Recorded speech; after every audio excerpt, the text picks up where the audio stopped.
Vraie Voix Sud Radio, le grand débat du jour. 21 600 étrangers ont été expulsés en 2024. Bruno Retailleau s'est fixé l'objectif de réduire le nombre d'étrangers en situation irrégulière dans le pays. Les premiers titres de séjour, eux, ont progressé de 1,7%. Le nombre de titres de séjour qu'on a accordé l'an dernier, c'est le triple du nombre qu'on accordait à la fin des années 90. Et donc, vous l'avez entendu, la France a délivré 336 700 premiers titres de séjour l'an dernier, un chiffre en hausse. Et si les expulsions ont augmenté quasi de 27%, le nombre de titres de séjour en cours de validité atteignent quand même 4,3 millions. Alors parlons vrai, est-ce que les propos du gouvernement sur le contrôle de l'immigration ne sont que de la com? Et à cette question, 336 700 entrées en 2024, la politique d'immigration de la France est-elle laxiste? Vous dites oui à 97%. Vous voulez réagir? Les vraies voix attendent vos appels au 0826 300 300. Et notre invité, Nicolas Pouvreau-Monti, directeur de l'Observatoire de l'immigration et de la démographie. Merci d'avoir accepté notre invitation. Pas facile à dire. J'essaierai de le dire mieux demain. Ça fait 3 mots que j'ai du mal à dire. Démographie, donc il y a démographie déjà, démographie. Écoutez, je dis ce que je peux. Avec les moyens que j'ai, il me manque une dent. Donc, ouais, est-ce que la petite souris est passée? Pas encore, je compte sur vous. Philippe Bilger, sujet sérieux, pardon. Oui, alors, je ne crois pas, j'ai quelques interrogations. D'abord, les expulsions ont augmenté, mais j'ai cru comprendre qu'elles concernaient Mayotte, quasi exclusivement. Deuxième élément, ce qui me frappe, et là, vraiment, j'attends avec impatience les réponses de notre invité, c'est le fait que on ne peut pas créditer le gouvernement d'une mauvaise volonté ni de naïveté dans ce domaine, et pourtant, j'ai l'impression que son verbe vigoureux n'a rigoureusement aucune importance sur l'immigration, l'arrivée des immigrés légaux et les autres. Et je ne parle pas des OQTF, des dévoyés du droit d'asile qui restent chez nous. Je ne comprends pas. Dévoyés. Donc vous êtes débouté du droit d'asile. Oui, mais pour moi, ils sont dévoyés. C'est un autre mot du vocabulaire français. mais je ne comprends pas ce hiatus entre le discours officiel qui n'est pourtant pas naïf et la réalité. Françoise Degois. Je voudrais bien qu'on fasse un peu, qu'on regarde les chiffres à plat et que sur ces 300 000 qui ont l'air extrêmement massifs, je rappelle que nous sommes 68 millions de Français, et même 4 millions de visas en cours, voilà. Je voudrais quand même qu'on explique, par exemple, qu'il y a 110 000 étudiants sur ces 320 000. 110 000 étudiants. Des vrais étudiants en augmentation. Vous avez une augmentation, on pense tout de suite, c'est l'Afrique subsaharienne. Vous avez, par exemple, plus d'Américains ou d'Indiens, si vous voulez, aujourd'hui que de Sénégalais ou de Camerounais. Sur le droit d'asile, parce qu'il faut le lire dans le détail. Sur le droit d'asile, ce qui est quand même très intéressant, c'est de voir que les Ukrainiens, par exemple, qui considèrent, à juste titre à mon avis, qu'ils ne peuvent plus retourner dans leur pays parce qu'à un moment donné, voilà, ça n'est plus viable, ont demandé massivement des titres de séjour, beaucoup plus massivement. Donc, il faut vraiment regarder les choses à froid. Moi, je pense que le chiffre le plus ennuyeux là-dedans, c'est vraiment les OQTF, parce que c'est notre grande difficulté par rapport au pays, etc. Mais je pense quand même que, pour revenir à la polémique sur la submersion, regardons bien le détail des chiffres. Je ne sais pas vrai ou pas vrai, en tout cas, il y a énormément d'étudiants, et je pense que les universités témoignent aussi qu'il y a énormément d'étudiants dans ce pays, notamment des Américains, et des Indiens. Alors ça dépend aussi de quel point de vue on se situe, puisque quand on regarde, effectivement, il y a eu une hausse des titres de séjour, plus 1,8%, mais hausse des expulsions, plus 26,7%, et baisse des régulations de sans-papiers, moins 10. Donc il y a quand même des chiffres qui sont plutôt positifs pour le gouvernement. Et manifestement, depuis l'arrivée de Gérald Darmanin en 2020. D'ailleurs, il s'est satisfait des 9 premiers mois de l'année 2024 sur ses réseaux sociaux, suivi par la politique de Bruno Retailleau. Donc il y a quand même une prise en main. Est-ce qu'elle est suffisante? Est-ce qu'elle correspond à ce que les Français attendent? Sans doute pas. Et c'est un débat qu'on a déjà eu ici plusieurs fois. Et c'est aussi pour ça peut-être que le Premier ministre a remis le mot dans le débat la semaine dernière. Mais en tout cas, il y a une volonté de Bruno Retailleau d'agir. Il passera par des circulaires, il veut reprendre la circulaire Valls, sur laquelle il met des choses quand même beaucoup plus fortes que celle de 2012, et manifestement ça ne gêne pas le ministre Valls, puisqu'il est dans le même gouvernement. On verra bien. Donc il y a quand même une volonté. Après, c'est plus compliqué que ça en a l'air, c'est pas que franco-français, et c'est un sujet européen également. Et de nos frontaliers méditerranéens. Vous pensez que la France a une politique d'immigration laxiste, ou vous pensez que c'est normal de faire rentrer plus de 330 000 personnes? Aude attend vos appels au 0826 300 300. Nicolas Pouvreau-Monti, 336 700 entrées. J'ai posé la question en pré-lancement. Comment l'expliquer alors qu'on a 100 000 plans sociaux prévus, que les pays économiquement va mal et qu'on n'arrive plus à intégrer? Écoutez, l'un des vrais sujets, c'est que parmi ces 336 000 premiers titres de séjour, il y en a au moins la moitié qui aujourd'hui ne dépendent plus du contrôle du politique. C'est-à-dire qu'il y a 4 grandes catégories de motifs: les étudiants, l'immigration familiale, le regroupement familial donc. Le regroupement familial et l'immigration familiale au sens large. Par exemple, les conjoints de Français, qui sont un cas nombreux. Vous savez, un citoyen français qui épouse un ou une étrangère qui l'a rejoint en France. Les motifs économiques et les motifs humanitaires, qui sont ceux qui ont eu la plus forte croissance l'an dernier, plus 13,5% de titres de séjour pour motifs humanitaires. À titre raisonnable, d'ailleurs. Il y a beaucoup qui sont considérés comme à titre raisonnable, notamment les Ukrainiens. Alors oui, sur les Ukrainiens, il y a eu un phénomène de rattrapage. Pendant très longtemps, ils n'étaient ni dans les chiffres de l'asile, ni dans ceux des titres de séjour. Vous disiez ça. Parce qu'ils avaient effectivement un statut, ils l'ont toujours d'ailleurs, de protection temporaire, qui font qu'ils n'avaient pas besoin de demander ça. Absolument. Mais certains d'entre eux anticipent la fin prochaine de ce statut et cherchent à avoir notamment un statut de réfugié plus durable en France. Même chose pour les Syriens, par exemple? Alors, les Syriens, c'est beaucoup plus restreint en volume. En France, il y a environ 50 000 Syriens. On a eu beaucoup plus de demandeurs d'asile et de réfugiés afghans, par exemple. Depuis 2018 et jusqu'à l'an dernier, exclus, les Afghans étaient la première nationalité des demandeurs d'asile. Et donc, sur ces motifs, d'une part, économique, étudiant, le politique à la main, mais familial, humanitaire, le politique n'a aujourd'hui quasiment aucun levier de contrôle, parce qu'on parle d'un type d'immigration, 2 types d'immigration, qui sont contraints pour l'essentiel par des traités internationaux, le droit européen, notamment la CEDH, la Convention de Genève de 51 sur l'asile, et en aval par les juges qui interprètent ces traités avec une interprétation toujours plus extensive, au moins pour ce qui relève du droit d'asile. Et là-dessus, la marge de manœuvre du gouvernement, malgré sa bonne volonté, dans la mesure où il ne remet pas en cause ces conventions, est quand même assez restreinte. Et pour la santé? Et pour la santé, alors on a un dispositif très singulier en France qui est celui des titres de séjour pour étrangers malades. C'est un dispositif vraiment unique au monde. On accorde un titre de séjour à un ressortissant étranger parce que son état de santé le justifie et qu'il ne peut pas accéder dans son pays à certains dispositifs de soins. En volume, c'est très restreint. C'est 3000 titres nouveaux accordés l'an dernier. C'est très peu, mais c'est néanmoins très, très coûteux pour le nombre de titres. C'est-à-dire que ce que nous dit l'Office français de l'immigration et de l'intégration qui gère ces titres, c'est que les traitements associés à ces titres de séjour peuvent coûter jusqu'à 1 million d'euros par an et par patient. Et voilà, donc c'est évidemment un dispositif dérogatoire qui pose question. Moi, il y a aussi des choses qui... C'est-à-dire que ces chiffres-là, que moi je ne trouve pas si extraordinaires, si on les détaille, et merci de les avoir détaillés avec cette finesse et cette subtilité, sans jugement en fait, sans idéologie. Ce qui m'intéresse, moi, c'est de voir quand l'absurdie percute, si vous voulez, ces chiffres. Vous avez vu ce que fait Nicolas Meyer-Rossignol, le maire de Rouen, il a raison de le faire.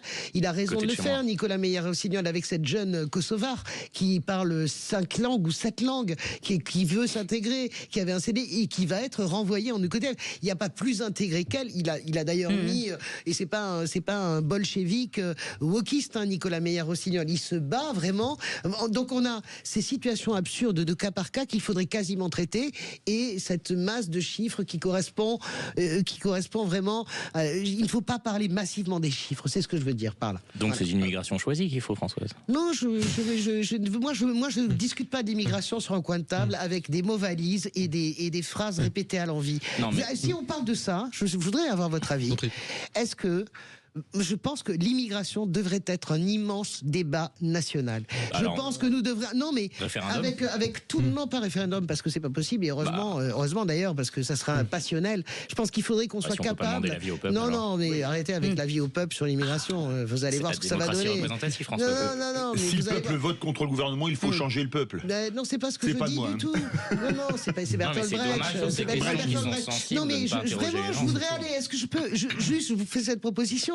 Il faudrait vraiment qu'on soit capable, moi je pense que tous les partis en sont capables, sauf peut-être les extrêmes, j'en sais rien, se mettre autour de la table et discuter ensemble et trouver un contrat social d'immigration collectif co-signé par tout le monde. Qu'est-ce que vous en pensez? Les propositions. Il me semble que le grand débat national sur l'immigration, on l'a en permanence depuis des années. Non, on l'a sur les plateaux. Et dans la société.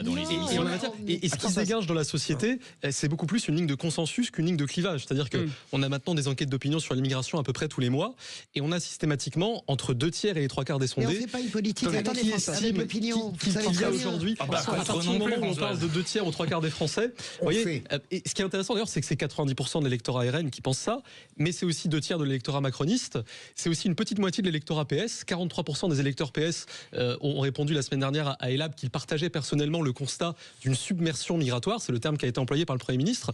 Donc dans l'opinion, ce sujet est en fait beaucoup moins clivant que dans le débat politique et dans le commentaire médiatique. Et pour ce qui est des chiffres, vous avez évidemment raison, les chiffres dans leur masse ne rendent pas toujours justice aux cas individuels et aux trajectoires personnelles qui existent. Il n'en demeure pas moins qu'on fait aussi de la politique sur des chiffres, sur des moyennes, sur des masses. Et ces chiffres, au-delà des mots qu'on choisit, submersion ou pas submersion, dessinent des faits qui sont quand même assez clairs. Il n'y a jamais eu autant d'immigration en France qu'aujourd'hui, en volume, en pourcentage, en flux, en stock. Ça dessine une situation inédite qui mérite d'être discutée de façon rationnelle. Mais quelque part, on est tous d'accord pour dire que ce soit de droite ou de gauche, l'immigration, tant qu'elle est ce dont vous parliez tout à l'heure, quelqu'un qui parle 5 langues, qui est inséré dans la société, ça pose de problème à personne. C'est les gens qui posent problème. On est tous d'accord, il faut arrêter de se... Oui, mais on est tous d'accord. Moi, je suis d'accord lorsqu'on dit que l'immigration n'est pas une chance pour la France. Moi, je pense qu'elle est une chance pour la France. Non, moi, je pense qu'elle est une chance pour la France. Allez donc, François Ozio veut réagir. Oui, on peut prendre un exemple comme la jeune Kosovo, mais en général, l'immigration n'est pas une chance pour la France. Excusez-moi, moi j'ai un médecin syrien qui s'est installé dans nos vallées, tout le monde est content de le voir arriver. On trouvera toujours un contre-exemple. Non, c'est pas un contre-exemple. On fait pas de la politique contre l'opinion, on fait la politique avec l'opinion. Une erreur. Il a été... Ah bon, c'est une erreur. Ça s'appelle la démocratie. Non, parce que l'opinion, on ne veut pas déranger, nous, les représentants du peuple. Mais laissez-le parler. Vous confondez si je peux juste terminer mon exposé. La semaine où il y a 15 jours. il est ferme, François Ozio. Il y a 15 jours. Il faut battre avec Françoise, oui. Parce que je veux pas le vexer, c'est tout. Ça doit être ça. Ça, il est trop jeune. François Ozio. Vous êtes ma professeur, alors, Françoise, c'est ça? Un peu, oui. Il y a 15 jours, François Bayrou, qui est quand même pas un affreux droitard, a mis dans le débat ce sujet de submersion migratoire. Vous avez vu la polémique, notamment par vos vieilles lunes socialistes, face au sondage. Tout le monde lui a donné raison, mais en masse, le peuple français lui a totalement donné raison. Donc, oui, pas la gauche, mais parce que la gauche est complètement à la ramasse sur le sujet. Vous dites que 43%, la gauche est à la ramasse sur le sujet. Ni chez les Verts, la gauche est à la ramasse sur le sujet, et c'est parce que justement vous ne voulez pas voir le sujet. 193 Si je peux juste terminer, mais laissez-le parler. La gauche est à la ramasse sur le sujet, c'est pour ça qu'elle se fait doubler depuis très longtemps, notamment sur ces questions par une partie de l'hémicycle et par la droite.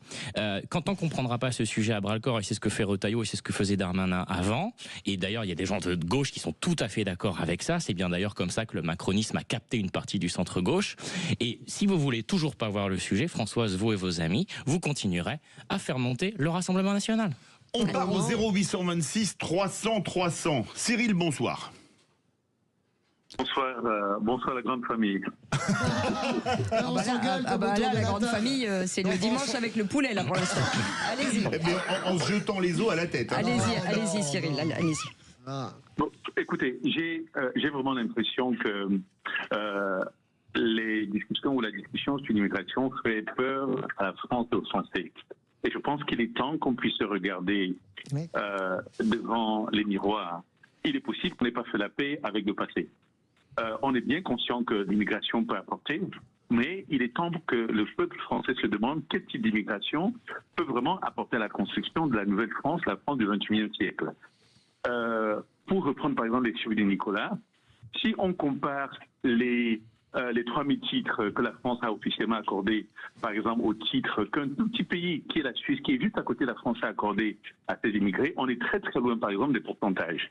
Et la différence, c'est que les politiques, en Suisse par exemple, n'ont pas peur d'appeler un chat un chat. On ne peut pas parler de l'immigration, on ne peut pas résoudre le problème de l'immigration si on est incapable de la caractériser et de la qualifier. Que le Premier ministre puisse parler, par exemple, de submersion et que ça fasse un tollé au milieu des politiques, ça veut dire tout simplement qu'ils sont à côté de la plaque. Et je pense que nous sommes à un moment critique où les médias doivent apprendre à appeler un chat un chat. Oui. Si nous retournons de nouveau au thème précédent qui était, par exemple, de regarder ce qui se fait outre-Atlantique, où ils ont appelé un chat un chat, les électeurs ont voté pour eux. Je pense qu'à un moment donné, contrairement à ce que Hélène vient de dire, il faudrait qu'on puisse trouver moyen de demander aux Français qu'est-ce qu'ils pensent et comment est-ce qu'on doit résoudre ce problème-là. Enfin non, ils ont appelé 4 outre-Atlantique, pas un chat. On va faire réagir Nicolas Pouvreau-Montier. Vous êtes d'accord avec lui? Oui, alors effectivement, ce que j'évoquais tout à l'heure sur les 3000 titres pour étrangers malades, c'est vraiment une singularité française, c'est-à-dire qu'il n'y a rien de tel qui existe en Suisse, par exemple, mais le cas suisse est intéressant et montre qu'il y a effectivement deux questions, c'est d'une part le nombre et d'autre part la nature, le type d'immigration reçue. Il y a environ 25% d'étrangers en Suisse, c'est beaucoup, c'est 3 fois plus que la part des étrangers dans la population de la France, mais ces étrangers sont à 80% européens, là où la France reçoit par exemple l'immigration la plus largement originaire du continent africain parmi tous les pays d'Europe.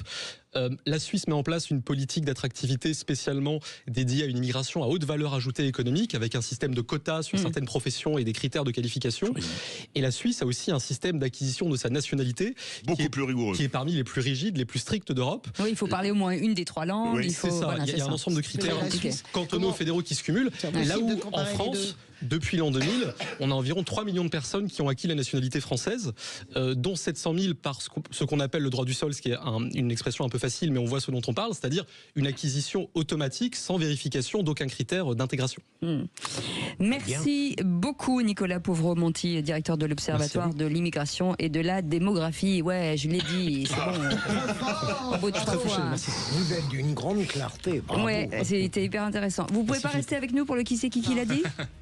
Ça dure 5 minutes. C'est le quiz de l'actu. Allez, je reste. Vous allez être capable de le gagner. Bien entendu. Allez, à tout de suite. Cyril, vous bougez pas. On revient dans un instant. Sud Radio, votre attention est notre plus belle récompense. C'est un grand plaisir que maintenant qu'on a la Sud Radio sur Lyon et la famille grandit, c'est une super nouvelle. Sud Radio, parlons vrai.